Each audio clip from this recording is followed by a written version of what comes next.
Aujourd'hui, je vous amène à la découverte de Madame Chantal Massambo. Madame Massambo est économiste de formation, gestionnaire de projets sur le plan international et entrepreneur à succès. Certaines générations sont marquées par des êtres exceptionnels. Ces hommes et ces femmes exceptionnels le sont par la pureté et l'acuité de leur vision qui transcendent les limites d'un continent, d'une race. Ce sont des humanistes nés qui ont le talent de réconcilier l'homme avec lui-même. Ces êtres, on ne les trouve pas à toutes les générations, à vrai dire. Seulement lorsqu'ils apparaissent, lorsqu'ils décident de s'incarner, ils portent en eux ce qu'on appelle le cri des ancêtres. Il ne peut pas exister de révolution sans véritable théorie révolutionnaire. Et la théorie révolutionnaire de Madame Chantal Massambo est simple. Elle tient en quelques mots. Elle reprend en fait la théorie du président américain Abraham Lincoln qui dit que la démocratie est le gouvernement du peuple par le peuple et pour le peuple.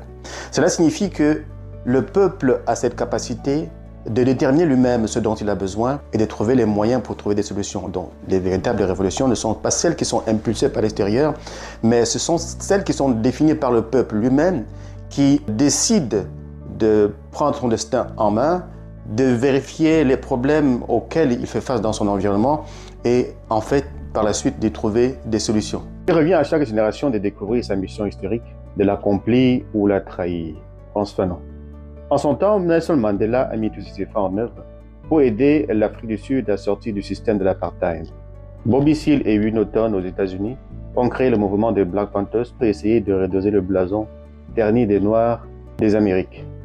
Marcus Garvey, en son temps, a mis toute son énergie en œuvre dans le mouvement de retour aux sources à travers la puissance financière.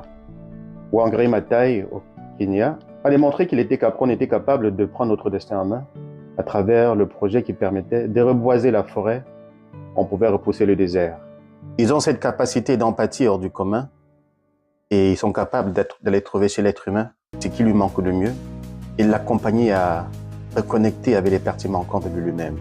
Ces personnes ont des destins exceptionnels, traversent des circonstances qui ne sont pas à la portée de tout le monde, mais restent collées à leur mission.